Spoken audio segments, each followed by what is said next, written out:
The events in the South China Sea in recent months has been based around the continued threats by China to reunify with Taiwan by force if necessary, and the ongoing escalations within the Philippines' internationally recognized Exclusive Economic Zone, or EEZ.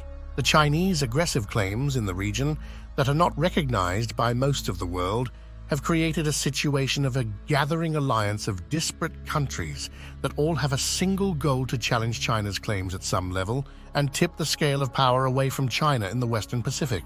India is a significant developing country that has a tense relationship with China and has been uniquely quiet over the Chinese claims in the South China Sea.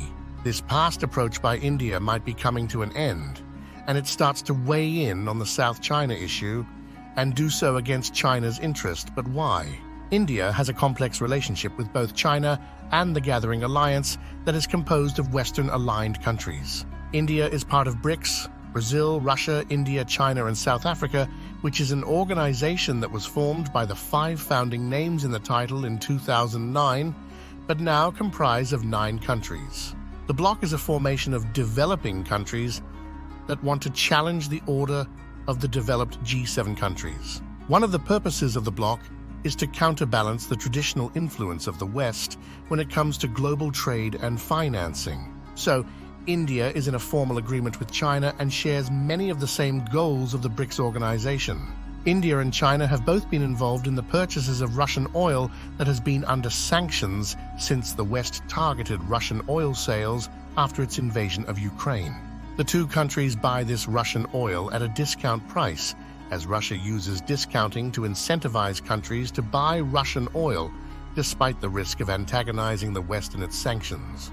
The West does not appear to be intent on eliminating Russian oil sales altogether, but try to make it difficult to transport without risking sanctions, and is also capping the maximum price Russia can sell its oil. India has made this decision out of self-interest to maintain a cheaper flow of energy to its growing economy, and not because of some support for Russia and its invasion of Ukraine. The fact, though, is that China and India are aligned in purchasing Russian oil, though India is more cautious to not flout the sanction rules of the West when compared to China. Despite the two most populous countries in the world having these activities in common, there is a long history of suspicion and acrimony between the two countries that places a strain between them and any alliance or agreement they share. India is receiving an economic windfall from the Western decoupling initiatives from China that is meant to diversify supply chains from China that the COVID-19 pandemic exposed as being an Achilles heel of the West, being too dependent on China to produce essential goods. India has an incentive to support the West to make it an attractive option to shift its supply chains. India's population now exceeds China's and is growing while China's, mainly due to the disastrous impact of the one-child policy, is growing older and is now past its peak size population and labor pool. The two population sizes are diverging, which gives India the advantage of providing labor at a generally lower cost and can do so without all the Chinese Communist Party's interference and harassment of foreign companies operating in China. India, by contrast, provides a more rule-based economy that is more compatible with the West when compared to China. This is a strain between the two countries, especially as China is facing significant economic and financial challenges that could cause social disruptions. Chinese and Indian troops have a history of border disputes and clashes, with the latest clashes started in 2020, as the two have armed forces facing off with each other in the Himalayas along Pangong Lake and the Tibet Autonomous Region. Both countries are attempting to restrain their troops in the remote region, so an unintentional battle does not start, but both sides are building an infrastructure in the mountainous terrain so that they could get their reinforcements in the area faster and in greater numbers than the other side. Both are taking an approach of whoever can reinforce faster and at greater volumes will most likely prevail in a future conflict. Both countries have interests in the ongoing civil war in Myanmar, as both sides try to get control of their common borders with Myanmar. China is also damming rivers that flow from China to its southern neighbors, which threatens lifestyles and ecologies of the downriver countries of India and Bangladesh, which borders India. China chose this action to dam rivers and cut off water to its southern neighbors in the same way it declared the South China Sea as their sovereign territory.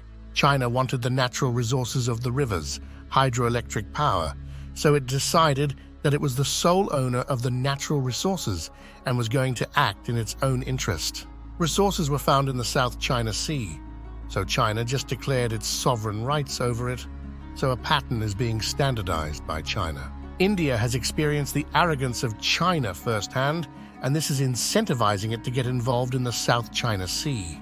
India and the Philippines have a history of close cooperation with each other, and in March 2024, India's Foreign Affairs Minister Subramaniam Jaishankar went to Manila to visit with the Philippine government in the backdrop of its escalating tensions with China.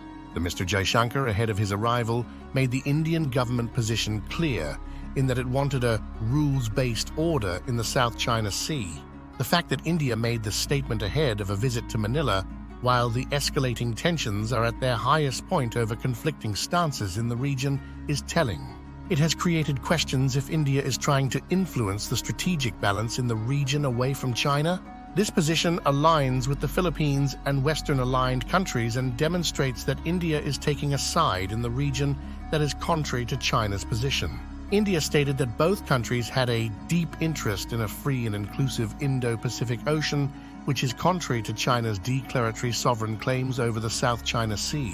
The two countries agreed to have extensive discussions on how to improve defense and security cooperation in the region. The announcement by India is another antagonism toward China as it disregards the Chinese insistence that no foreign elements to be introduced into the disputes in the South China Sea. The point of the visit was emphasized when an Indian Coast Guard ship visited Manila while Minister Jaishankar was there, and both countries announced the two countries would hold more joint naval drills. India made the point that it was also had a close security partnership with the US and Japan in the Asia-Pacific region.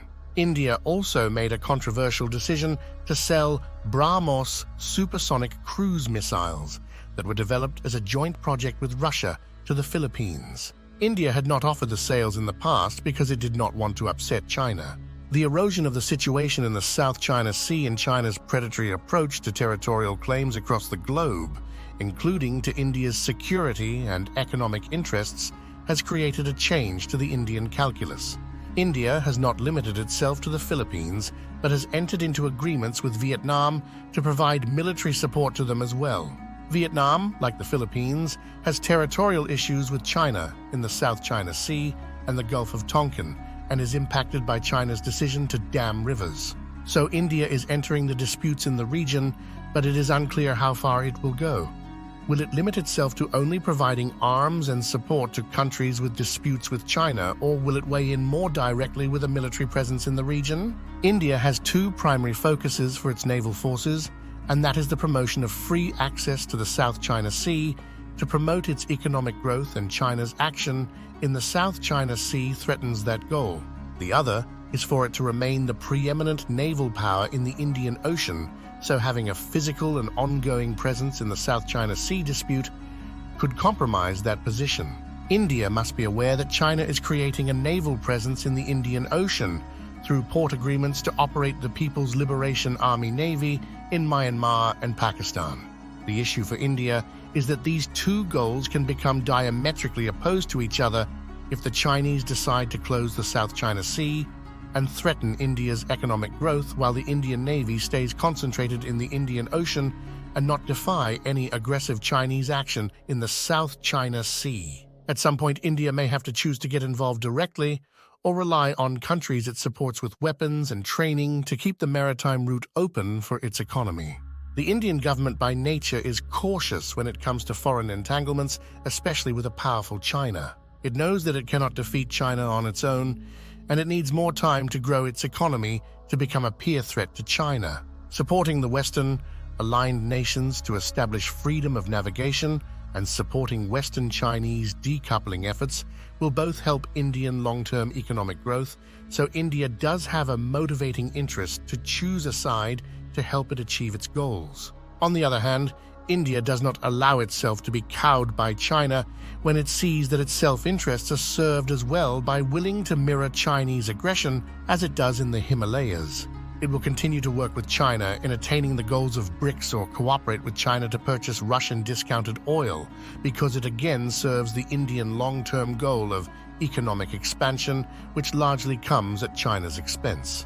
It can be expected that India will not commit itself to an aggressive stance in the South China Sea, but is willing to put its thumb on the scale in the hope that can tip the scale by forcing a change in the Chinese position of making aggressive and declaratory territorial demands that threatens Indian interests or security.